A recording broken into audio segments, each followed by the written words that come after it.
வணக்கம். சுயமரியாதை இயக்கத்தோட நூற்றாண்டு நிறைவு மற்றும் குடியரசு இதழோட நூற்றாண்டு நிறைவு இதையொட்டி திறந்தவெளி மாநாடு திராவிட கழகத்தின் சார்பாக அரியலூர் மாவட்டம் செந்துறையில் நடைபெற்றிருக்கு. அந்த செந்துறையில் நடைபெற்ற அந்த மாநாட்டில் சிறப்பு அழைப்பாளர் திராவிட கழக தலைவர் கி வீரமணி, அப்புறம் திமுகவோட அமைச்சர் சிவசங்கர், இவங்க தான் கலந்துக்கிட்டு இருக்கிறாங்க. இவங்களோட சேர்த்து ஜெயங்கொண்டம் சட்டமன்ற உறுப்பினர், ஜெயங்கொண்டத்தோட திமுகவோட சட்டமன்ற உறுப்பினர் கண்ணனும் பங்கேற்றிருக்காப்புல. இதில் மற்றவங்க மாதிரி இந்த திமுகவோட சட்டமன்ற உறுப்பினர் கண்ணன் பேசலை. மனசில் உள்ளதை அப்படியே கொட்டியிருக்காப்புல. மனசுக்குள்ளேயே இந்த பாரத்தை வச்சுக்கிட்டு அழுத்திக்கிட்டு இருக்கணும், நம்ம போட்டு உடைச்சிருவோம் அப்படின்னு மனசில் உள்ள பாரத்தை பூரா இறக்கி வச்சுருக்காப்புல. அப்படி என்ன பேசியிருக்காரு அப்படின்னு கேட்டிங்கன்னா, இன்றைக்கி உள்ள தலைமுறை பூரா யூடியூப் வாட்ஸ்அப்பை பார்த்து சீமான் படி போகிறாங்க, அவங்க வாழ்க்கையை கெடுத்துக்கிறாங்க, நாமளும் என்னென்னமோ பண்ணி பார்க்குறோம், நமக்கு விழுற ஓட்டு தான் விழுகுது, ஆனால் சீமானுக்கு 7, 8ன்னு ஏறிக்கிட்டே போகுது அப்படின்னு பொது மேடையில் புலம்பியிருக்காப்புல. இதை அந்த மேடையில் வீரமணி அப்படியே பார்த்துக்கிட்டு இருக்கிறாரு, மௌனமாக பார்த்துக்கிட்டு இருக்காரு. இதில் ஐயா சுவீரபாண்டியன்லாம் பொதுக்கூட்ட மேடையில் நீங்கள் டெபாசிட் வாங்குவீங்களா அப்படிலாம் கேட்பார். ஆனால் வீட்டுக்கு போனால் கழிவறையில் தண்ணியை திறந்து விட்டுட்டு தனியாக உட்காந்து அழுவாப்பில்லை. நாம் தமிழர் கட்சி வளர்ச்சி அடையுது, நாம் தமிழர் கட்சி 8 விழுக்காடு வாக்க வாங்கிருச்சு, நாம் தமிழர் கட்சி மாநில கட்சி ஆயிடுச்சு அப்படின்னு சொல்லிட்டு புலம்புவாப்பில்லை. அப்படி எல்லாருமே அப்படி தான். குளத்திருமணி, சுவீரபாண்டியன், கு ராமகிருஷ்ணன், இப்படி எல்லாம் அந்த வயராக்கள் எல்லாமே வீட்டுக்குள்ளே போய் ஒன்று அறையை பூட்டிக்கிட்டு அழுவாங்க, இல்லை பாத்ரூமில் போய் தண்ணியை திறந்து விட்டுட்டு அழுவாங்க, ஐயோ நாம் தமிழர் கட்சி வளருதே, இப்படி போகுதே அப்படின்னு. அந்த மாதிரி இந்த கண்ணன் இல்லாமல் அப்படியே திறந்த மனசோட சொல்லிட்டாப்புல. இந்த யூடியூப்பு வாட்ஸ்அப்லாம் பார்த்து சீமான் படி போயிடுறாங்க, அதனால் 7, 8 விழுக்காடு வாக்களை வாங்கிருச்சு, நாம் என்ன தான் பண்ணாலும் நமக்கு விழுற ஓட்டு தான் விழுது அப்படிங்கிறார். அப்போ நாம் தமிழர் கட்சி ஒன்றுமே இல்லை, நாம் தமிழர் கட்சிகளுக்கு பொருட்டே இல்லை அப்படின்னு இவங்க பொது வெளியில் மற்றவங்கெல்லாம் வாய்ச்சப்படாத விடலாம். ஆனால் உள்ளார்ந்த ஆழ்மன குமுறல் என்னன்னா, நாம் தமிழர் கட்சி வளர்ந்து கொண்டிருக்கிறது, நாளுக்கு நாள் வளர்ந்து கொண்டிருக்கிறது, சமாளிக்க முடியலை அப்படிங்கிறத. இந்த தமிழர் நிலத்தில் மாற்றுங்கிற முழக்கத்தை வச்சு எண்ணற்றோர் வந்திருக்காங்க. குறிப்பாக சொல்லணும்னா வைகோ வந்தார், 90களோட மத்தியில் வைகோ வந்தார், அப்புறம் 2000 தொடக்கத்தில் விஜயகாந்த் வந்தார், 2019 கமலஹாசன் வந்தார், போயிட்டார். இப்போ விஜய் அப்படியே வர்றாப்புல. எப்படி மாற்று அப்படின்னு வச்சவங்கெல்லாம் திமுகவுக்கும் அதிமுகவுக்கும் மாற்று, இந்த திராவிட கட்சிகளுக்கு நாங்கள் மாற்றாக இருப்போம் அப்படின்னாங்க. ஆனால் அண்ணன் சீமானவர்கள் 2009 ஈழப்படுகொலைக்கு பிறகு 2010 நாம் தமிழர் கட்சியை தொடங்குறாங்க. அவங்க திமுகவுக்கும் அதிமுகவுக்கும் மாற்றுன்னு மட்டும் அண்ணன் சீமான் சொல்லலை. திராவிடம்ங்கிற கோட்பாட்டுக்கு மாற்று கோட்பாட்டை, தமிழ் தேசியம் அப்படிங்கிற கோட்பாட்டை முன் வச்சு வர்றாங்க. அதனால் வரைக்கும் திராவிடம் திராவிடம் என்று பேசப்பட்ட தமிழர் நிலத்தில் ஒரு 10 ஆண்டுக்கு முன்னாடி கேட்டிங்கன்னா என்ன சொல்லுவாங்கன்னா, ஒரு 12 ஆண்டுக்கு முன்னாடி, அதாவது நாமெல்லாம் மொழியால் தமிழர்கள் ஆனால் இனத்தால் திராவிடர்கள் அப்படிம்பாங்க. இப்போ கேட்டால் திராவிடம் என்பது ஒரு இனமாக இருந்தது, அது இனமாக இருந்தது தத்துவமாக மாறிவிட்டது, இப்போ திராவிடர்னா இனம் கிடையாது, அது ஒரு தத்துவம் அப்படின்னு உருட்டுவாங்க. ஏன்னா இந்த 15 ஆண்டு காலம் நாம் தமிழர் கட்சி அடித்த அடி போட்டு வெளுத்த வெளு. அதாவது தமிழன் சொல்லாத, தமிழன் சொன்னால் பாப்பா வந்துடுவான், உன்னை திராவிடன்னு சொல்லு அப்படின்னு சொல்லிட்டு சொன்னவர் ஈவேரா. ஈவேரா என்ன சொல்கிறாரு, தமிழன் சொல்லாத, தமிழன் சொன்னால் உள்ள பாப்பா வந்துடுவான்னாரு. ஆனால் அந்த ஈவேராவோட படத்தை போட்டு இவர் தமிழர் இல்லை என்றால் எவர் தமிழர் அப்படின்னு சொல்லிட்டு ஈவேராவை தமிழராக்க ஒரு புத்தகம் போட்டாங்க. 2000 பக்கங்களை கொண்ட ஒரு புத்தகத்தை திருமாவேளை எழுதினாப்புல. அது குறித்து நியூஸ் 7 தொலைக்காட்சியில் விவாதம். அதில் அருணன் பங்கேற்று பேசுகிறாரு, வலதுசாரி பங்கேற்று பேசுகிறாரு. இந்த வலதுசாரி குறுக்க பேசுகிறார். ஒரு கட்டத்தில் கடுப்பாயிட்டார் அருணன். கடுப்பாக என்ன சொன்னார், ஏங்க இதில் வலதுசாரிக்கு என்னங்க வேலை இருக்குது, பாஜகவுக்கு என்னங்க வேலை இருக்குது, இந்த புத்தகமே போட்டது சீமானுக்காகுங்க, நாம் தமிழர் கட்சிக்காகுங்க அப்படின்னு போட்டு உடைச்சாப்புல. உண்மையே அந்த மாதிரி நாம் தமிழர் கட்சியோட வளர்ச்சிங்கிறது இந்த திராவிட கும்பலுக்கு திருடனுக்கு தேள் கொட்டின கதையாக இருக்குது. வெள்ளையும் சொல்ல முடியல, வலியும் தாங்க முடியல, அதுதான் நிலைமையாக இருக்குது. ஏன்னா இன்னைக்கு காலகட்டத்தில் யோசிச்சு பாருங்க, தேர்தலுங்கிறது ரொம்ப காஸ்ட்லி. ஒரு சட்டமன்ற தொகுதிக்கு 40 லட்சம் செலவு பண்ணலாம் அப்படின்னு தேர்தல் ஆணையம் விதி வச்சிருக்கு. ஒரு சட்டமன்ற தொகுதிக்கு 40 லட்சம் செலவு பண்ணலாம். இதான் அதிகபட்சமாக செலவு பண்ணுறது. அந்த 40 லட்சத்தை விட ₹1 கூட செலவு பண்ணாலும் அது முறைகேடு, அது வந்து ஊழல், அது அதிகார துஷ்பிரயோகம். ஆனால் இங்கே ஒரு சட்டமன்ற தொகுதிக்கு திமுகவோ அதிமுகவோ இந்த 40 லட்சத்துக்கு உட்பட்டு செலவு பண்ணுறாங்களான்னா இல்லவே இல்லை. குறைந்தது, மிக குறைந்தது 4 கோடி 5 கோடி செலவு பண்ணுவான். ஒரு சட்டமன்ற தொகுதிக்கு 4 கோடி 5 கோடி செலவு பண்ணுவான். ஆனால் நாம் தமிழர் கட்சியை பொறுத்த வரைக்கும் 10 லட்சம் செலவு பண்ணுறதுக்கே வழி கிடையாது. நாம் தமிழர் கட்சி 2016 சட்டமன்ற தேர்தலில் போட்டி போட்டிருக்கு, 2021 போட்டி போட்டிருக்கு, 2 சட்டமன்ற பொது தேர்தல்களில் போட்டி போட்டிருக்கு, அப்புறம் இடைத்தேர்தல்களில் போட்டி போட்டிருக்கு. இந்த தேர்தல் காலத்தில் ஒரு சட்டமன்ற தொகுதிக்கு 10 லட்சம் செலவு பண்ணாலும் பெரிய விஷயம். சராசரியாக பார்த்தா ஒரு சட்டமன்ற தொகுதிக்கு 10 லட்சம் செலவு பண்ணாலும் பெரிய விஷயம். ஆனால் பெற்ற வாக்குங்கிறது அசாத்தியமானது. இப்போ 2024 பார்லிமெண்ட் தேர்தல் முடிஞ்சிச்சு. அந்த பார்லிமெண்ட் தேர்தல் முடிஞ்ச பிறகு முடிவு வருது.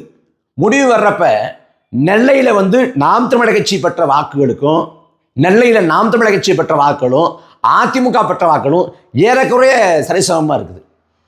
இந்த திருநெல்வேலியில் அதிமுகவோட மேடையில் ஒருத்தர் பேசுகிறப்ப வாய் தகராறாகி அந்த கூட்டத்தில் அதிமுகவோட செயல்வர்கள் கூட்டத்தில் கைகலப்பு ஏற்பட்ட செய்தியை எல்லாரும் பார்த்துருப்போம், ஊடகங்களும் போட்டுச்சு.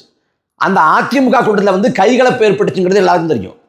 அவர் அந்த மேடையில் பேசுகிறவர் என்ன பேசுனப்ப கைகலப்பு ஏற்பட்டு தெரியுமா?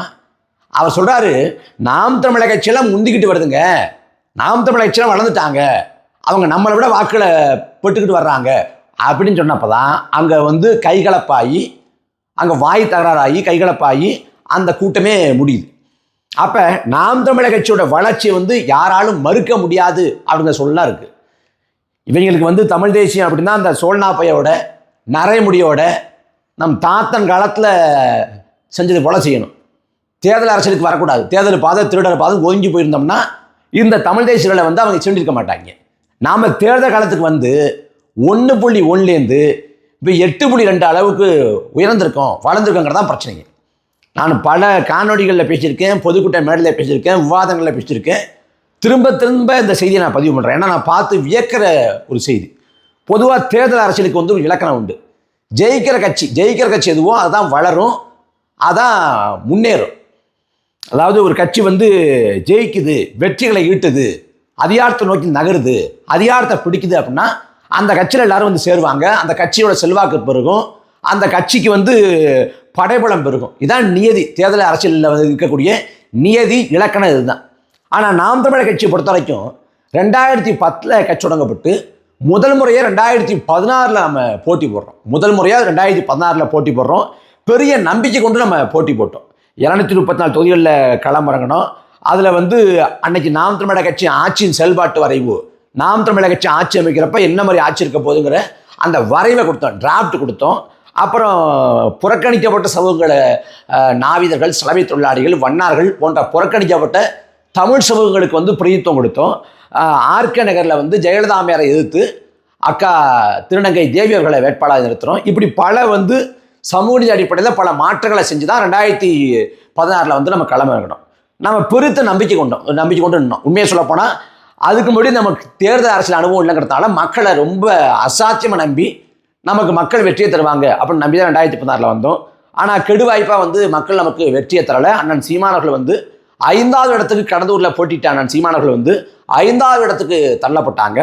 அதே போல் அதே தேர்தல் காலத்தில் நம்மை போலவே தனிச்சு யாராவது போட்டிட்டாங்கன்னா பாமக, பாட்டாளி மக்கள் கட்சி, அன்புமணியை முதலமைச்சர் வேட்பாளராக முன்னிறுத்தி மாற்றம், முன்னேற்றம், அன்புமணிங்கிற அந்த முழக்கத்தை வச்சு அவங்க தனிச்சு போட்டிட்டாங்க. அப்புறம் விஜயகாந்த் தலைமையில் மக்கள் நல கூட்டணி, அதில் இந்திய கம்யூனிஸ்ட், மார்க்சிஸ்ட் கம்யூனிஸ்ட் கட்சி, மதிமுக, விடுதலை சிறுத்தைகள், ஜி.கே. வாசன்னு ஒரு பெரிய கூட்டமைப்பு போல ஒரு கூட்டணியை உருவாக்குனாங்க. அந்த விஜயகாந்த் தலைமையிலான மக்கள் நல கூட்டணி தோற்று போச்சு. தோற்று போன பிறகு விஜயகாந்தே தோற்று போயிட்டார், திருமா தோற்று போனார், வைகோ கடைசி நேரத்தில் தேர்தலை போட்டி போடாமல் விலகிட்டார். அந்த தேர்தல் காலத்தில் மக்கள கூட்டணி தோற்று போன பிறகு மக்கள கூட்டியக்கமாக மாறி மக்களுக்காக போராடக்கூடிய ஒரு அமைப்பாக இல்லை, அதோட சிதறி போச்சு. அதில் ஜி.கே. வாசன் வந்து அதிமுக பக்கம் போயிட்டாரு. இந்திய கம்யூனிஸ்டும் மார்க்சிஸ்ட் கம்யூனிஸ்ட் கட்சியும் விசிகாவும் மதிமுகவும் திமுக பக்கம் வந்துட்டாங்க. விஜயகாந்த் அதோட நட்டாத்தில் விட்டுட்டாங்க. அன்னைக்கு விஜயகாந்துக்கு விழுந்த அடி, தேமுதிகவுக்கு விழுந்த அடி கழுதை தேஞ்சு கட்டன்பான கதையாக அதோட சுருங்கிடுச்சு. அந்த தேர்தல் தோல்விக்கு பிறகு விஜயகாந்தால் எழவே முடியல, கடை சுருக்கி எழவே முடியலைங்கிறது வரலாறு. அதே போல் பாமக வந்து தனிச்சு போட்டிட்டு மாற்றம் முன்னேற்றம் அன்புமணியும் தமிழ்நாடு முழுக்க சுரட்டி விட்டினாங்க. முதல் நாள் முதல் கையெழுத்து மது விலக்கு அப்படிலாம் பரப்புரை செஞ்சாங்க. பல கோடிகளை கொட்டி இறைச்சி வந்து அன்புமணிக்கு வந்து விளம்பரம் செஞ்சாங்க. அன்னைக்கு வந்து இன்னைக்கு தாவேகாவுக்கு இருக்கக்கூடிய ஜான ஆரோக்கியசாமி தான் அன்னைக்கு வந்து அன்புமணிக்கு வந்து அவ்வளோ பெரிய விளம்பரங்கள் செய்வதற்கு வந்து அவர் தான் அந்த திட்டங்களை வந்து வகுத்து கொடுத்தார். அன்னைக்கு அன்புமணி தோத்து போன பிறகு, பாமக தோத்து போன பிறகு, கடல் உள்ள வரைக்கும் சூரியன் உள்ள வரைக்கும் நாங்கள் திராவிட கட்சியோட கூட்டணி வைக்க மாட்டோம்னு சொன்ன பாமக அடுத்த 3 ஆண்டு காலத்தில் 2019 அதிமுகவோடு கூட்டணிக்கு போச்சு. இந்த பக்கம் விஜயகாந்த் ஒன்றும் இல்லாமல் போயிட்டாரு. விஜயகாந்த் 2019 அந்த தேமுதிக வந்து அதிமுகவோட அவங்களுக்கு கூட்டணிக்கு போயிட்டாங்க. இந்த பக்கம் அந்த கூட்டணியில் இருந்த கட்சிகள்லாம் சிதறி போச்சு. இப்படி வந்து மாற்றுன்னு முழக்கத்தை வச்ச 2016 வச்ச பாமகவும் சரி, இந்த பக்கம் மக்களை கூட்டணியும் சரி, 2 பேரும் வந்து ஒன்றும் இல்லாமல் போயிட்டாங்க. அதே போல நாம் தமிழர் கட்சி மாற்றுங்கிற முழக்கத்தை முன் வச்சு 2016 1.1 விழுக்காடு வாக்கில் தான் பெற்றோம். வெறும் 1.1 தான், வெறும் 1.1 விழுக்காடு வாக்கில் தான் பெற்றோம். அப்போ எல்லாம் என்ன சொன்னாங்கன்னா, அந்த 1.1ங்கிறதா உச்சபட்சம். அடுத்த தேர்தலை பாருங்க. ஏன்னா 2014 சட்டமன்ற தேர்தலே 1.1னா 2019 பாராளுமன்ற தேர்தலில் நாம் தமிழர் கட்சிக்கு என்ன ரோல் இருக்க போகுது, என்ன பங்கு இருக்க போகுது? அப்போ யார் பிரதமர், மோடியா ராகுல் காந்தியான்னு சொல்கிற தேர்தலில் நாம் தமிழர் கட்சி என்ன பண்ண போகுது? ஒரு மாநில கட்சி. அப்போ 1.1லேருந்து அவங்க சுழியத்து போயிடுவாங்க, 0.2 0.3 போயிடுவாங்க. நாம் தமிழர் கட்சி முடிஞ்சு. அப்போ எல்லா தமிழ் தேசிய இயக்கங்கள் போல இவங்களும் தேர்தல் பாதைக்கு வந்து லாய்க்கு இல்லை அப்படின்னு சொன்னாங்க. ஆனால் 1.1 விழுக்காடு வாக்கில் பெற்ற நாம் தமிழர் கட்சி அடுத்து வந்த பாராளுமன்ற தேர்தலில் 4 மடங்கு வளர்ச்சி, அதாவது 4 விழுக்காடு, ஏறக்குறைய 4 விழுக்காடு வாக்களை பெற்றுச்சு. அது பிரமிப்பாக பார்க்கப்பட்டுச்சு. அந்த சமயத்திலே வந்து சுவீரபாண்டிய புலம்பினார். எந்த பக்கம் கேட்டாலும் வந்து நாம் தமிழர்னு சொல்கிறாங்க அப்படின்னு ஒரு பொது மேடையில் சொல்லி நாம் தமிழர் கட்சி எதிர்க்க வேண்டிய கட்டத்துக்கு வந்து விட்டோம். சீமான் வந்து என்னை விட பெரிய ஆள் தான், அது சொல்கிறதுல எனக்கு எந்த தயக்கமும் இல்லை அப்படின்னு 2019 பாராளுமன்ற தேர்தல் முடிவுக்கு முன்பே சொன்னார் சிவவி. அந்த 2019 நம்ம வெற்றி பெறலை. 4 விழுக்காடு ஏறக்குறைய வாக்குகளை பெற்றாலும் நாம் வெற்றி பெறலை. அடுத்து 2021 சட்டமன்ற தேர்தல் களம். அதில் மறுபடியும் தனிச்சு போட்டிட்டோம். 7 விழுக்காடு அளவுக்கு வாக்களை பெற்றோம். திருவொற்றியூரில் போட்டிட்டான் சீமான் வந்து வெற்றியை பெற முடியலை. அப்போ தொடர்ச்சியாக 3 தோல்வி. 2016, 2019, 2021 3 பொது தேர்தலில் தோல்வி. ஆனால் 2024 இப்போ 2024 மறுபடியும் தனிச்சு போட்டி போடுறோம். 40 இடங்களில் சரிவாதி பெண்களுக்கு ஆண்களுக்கு வாய்ப்பு கொடுத்து நம்ம தனிச்சு போட்டி போடுறோம். அப்போ 3 பொது தேர்தலில் தோற்று போன ஒரு கட்சிக்கு 4வது பொது தேர்தலையும் மக்கள் வந்து புறந்தள்ளணும். ஆனால் 7 விழுக்காடு வாக்களை பெற்ற கட்சி 8 விழுக்காடு வாக்களை பெற்று மாநில கட்சியை அங்கீகரிக்கப்படுது. காங்கிரஸும் வேண்டாம், பாஜகவும் வேண்டாங்கிற நிலைப்பாட்டை எடுத்த கட்சிகள்லாம் 2024 பாராளுமன்ற தேர்தலில் மண்ண கவி இருக்கு, படுதோல்வியை சந்திச்சிருக்கு, வீழ்ச்சி அடைஞ்சிருக்கு. குறிப்பாக வந்து மாயாவதி, தெலுங்கானாவில் சந்திரசேகர் ராவ் போன்ற ஆட்கள் வந்து காங்கிரஸ் வேண்டாம், பாஜக வேண்டாங்கிற நிலைப்பாட்டை எடுத்து அவங்க பின்தங்கிட்டாங்க. ஆனால் நாம் தமிழர் கட்சி காங்கிரஸ் வேண்டாம், பாஜக வேண்டாம் நிலைப்பாட்டை எடுத்து இந்திய பெருநிலத்திலேயே வளர்ச்சியை சந்திச்ச கட்சி நாம் தமிழர் கட்சி தான். அண்ணன் திருமாவெல்லாம் 4 நூற்றாண்டு காலம் ஆச்சு அவர் வந்து மாநில கட்சி அங்கீகாரத்தை போடுறதுக்கு. எப்போ திருமணம் பண்ணிக்குவீங்க அப்படின்னு அண்ணன் திருமாவட்ட கேட்குறப்ப, நான் எப்போ மாநில கட்சி அங்கீகாரத்தை வந்து என் கட்சி பெறுதோ அன்றைக்கி தான் திருமணம் பண்ணிக்குவேன் அப்படின்னு அதை வந்து தனிப்பட்ட வாழ்க்கை குறித்தான முடிவை வந்து தேர்தல் கணக்கோட பொருத்தி பேசுகிற அளவுக்கு அவ்வளோ முக்கியத்துவம் பார்த்தார் மாநில கட்சி அங்கீகாரத்தை.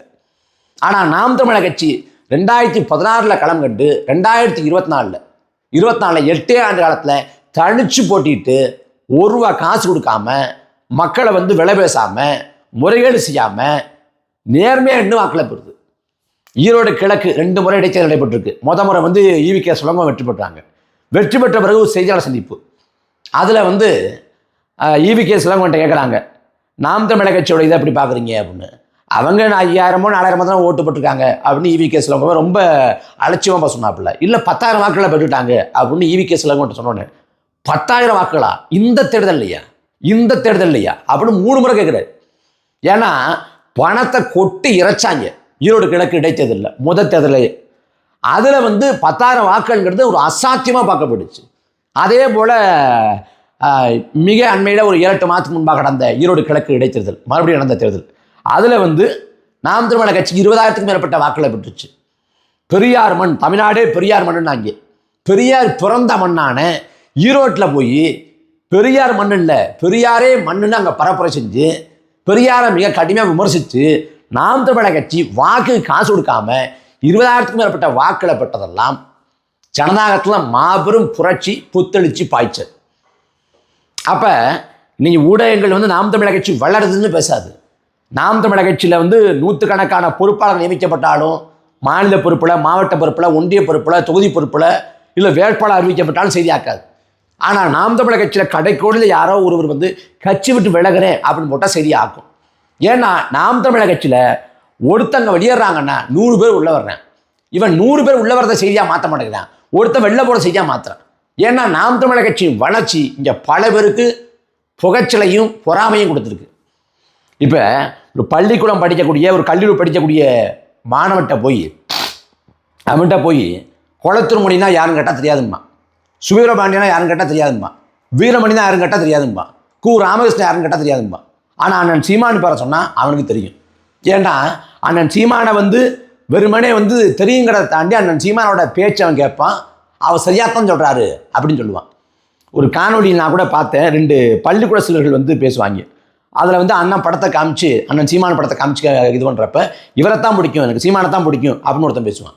இன்னொருத்தர் என்னன்னா அண்ணன் பேர் தெரியாது, அவர் பேர்லாம் தெரியாதுங்க, எனக்கு அவர் தாங்க பிடிக்குமா. ஏன்னா அண்ணனோட பேச்சு, சொல்வன்மை, அந்த பேச்சு வீச்சு அது வந்து தலைமுறை கடந்து பல பேர்கிட்ட தாக்கத்தை ஏற்படுத்தியிருக்கு. வயசான முதியவர்கள் கூட வந்து நாங்கள் இவ்வளோ காலம் திமுகவில் அதிமுகவில் வீணடிச்சிட்டோம் அப்படின்னு அவங்களும் பேசுகிறாங்க. இந்த பள்ளிக்கூடத்தில் படிக்கக்கூடிய இல்லை கல்லூரியில் படிக்கக்கூடிய 10 பருவத்தில் இருக்கக்கூடிய இளைஞர்கள் கூட நாம் தமிழர் கட்சி சரியான கட்சி, அவங்க சமரசம் பண்ணாமல் இருக்காங்க, திமுக அதிமுகவோட போகாமல் இருக்காங்க, அவங்க உண்மையாக நிற்கிறாங்க அப்படின்னு பார்க்குறாங்க. அப்படி கூட்டமாக குடும்பமாக நாம் தமிழர் கட்சியை நோக்கி தான் வர்றாங்க. ஏன்னா இங்கே தான் ஒழுங்கு, கட்டுப்பாடு, நேர்த்தி, நேர்மை எல்லாமே இருக்குது. அதனால் அந்த கண்ணன்கிற இந்த திமுகவோட சட்டமன்ற உறுப்பினர் வந்து அவர் நாம் தமிழர் கட்சியை வந்து வசைபாடுங்கிற நோக்கத்தோடு தான் பேசியிருக்கார். ஆனால் நாம் அப்படி பார்க்க தேவையில்லை. எதிரி நமக்கு கொடுத்திருக்கக்கூடிய நாம் தமிழர் கட்சியின் வளர்ச்சியை பறைசாற்றுகிற வகையில் அவர் பேசியிருக்கக்கூடிய எதிர்மறையான பாராட்டு அப்படின்னு பார்க்கலாம். அதனால் 2024 மாநில கட்சி அங்கீகாரத்தை பெற்ற நாம் தமிழர் கட்சி 2026 மாநிலத்தில் அதிகாரத்தை பிடிக்க முன்னோக்கி நகரும். அந்த பயணத்தில் துளியும் சுணக்கம் இல்லாது, துளியும் வந்து அயற்சி இல்லாது துணிந்து களத்தில் நிற்போம், அதிகாரத்தை வெல்வோம்.